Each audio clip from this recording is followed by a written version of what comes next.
அழுத்து அக்கா வீட்டுக்கு வந்தா அக்கா தூக்கி மச்சான் மடியில வச்சாலாம்.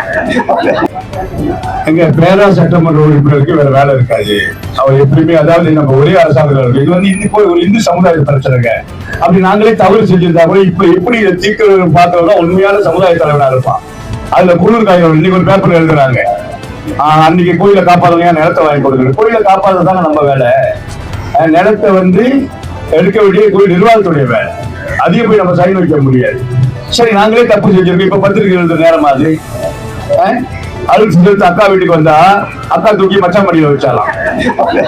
அந்த மாதிரி கோயில் பரிசு சீக்கிரம் வெளியே தேடுன்னு சொன்னா கோயில் உங்களுக்கு தான் சொல்றீங்க பிறகு மச்சான் வர நாங்க டெய்லி பார்த்து கொண்டு போய் தீர்க்கிற வேண்டியது தானே. ஏங்க நம்ம சமுதாயம் ஒண்ணுமையா இருக்கு நேரத்தில் ஒருத்தர் குறை சொல்லிக்கிட்டு பரவாயில்ல. இப்படி ஒரு 4 பேர் இருக்கதான் செய்யும். ஆனா ஒண்ணு எல்லாருக்கும் சொல்லிக்கிறேன், இந்திய சமுதாயம் மட்டும் முட்டாளு நினைச்சிடாதீங்க. பெரிய பெரிய ஜாம்பவான் எல்லாம் ஓட விட்டுருக்காங்க.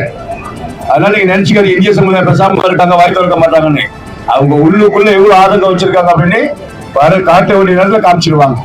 அதனால தயவு செய்து இது சின்ன கோயில் தானே, இதை உடைச்சிடலாம், அதை பண்ணிடலாம் அப்படிலாம் அறிக்கை விட்டுக்கு இருக்காதீங்க. எவ்வளவு பிரச்சனை சமுதாயத்துல அப்பெல்லாம் பேரா சட்டமன்ற வாய் திறக்கல. அங்க பக்கத்துல தான் பொருள் அங்க இருந்து தமிழ் திட்டிக்கிட்டே இருக்கான்.